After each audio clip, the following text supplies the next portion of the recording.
लक्ष्मी निवास मालिकेच्या येणाऱ्या पुढील भागात आपल्याला असं बघायला मिळत आहे की लक्ष्मीला आता ललिता गेल्याचं समजलेलं असतं. तिला प्रचंड दुःख झालेलं असतं.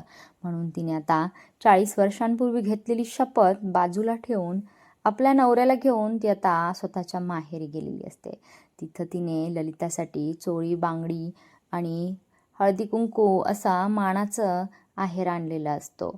परंतु हे सर्व पाहून तिचा भाऊ प्रचंड चिडतो आहे. ते भाऊ लक्ष्मीला म्हणतो की तुम्ही 40 वर्षांपूर्वी जी शपथ घेतली होती ती मोडण्याचं काय कारण आहे? तुम्ही आमच्या घरामध्ये घराचा उंबरा ओलांडलाच कसं काय? तुमची हिंमत कशी काय झालेली आहे?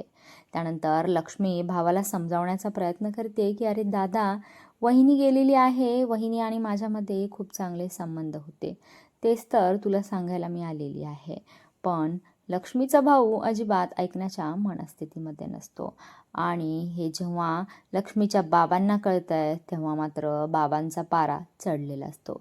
बाबांना आता स्वतःच्या पायाची आणि हाताची हालचाल होऊ लागलेली असते आणि मग बाबा आता जोरजोरात विश्वंभर असं म्हणून ओरडतात. आणि काय आता आजोबा विश्वंभरला खडे बोल सुनावतील का? आणि बाबा आता विश्वंभर आणि लक्ष्मीमधलं नातं सुरळीत करण्यामध्ये यशस्वी होतील का? हे पाहणं खूप रंजक ठरणार आहे.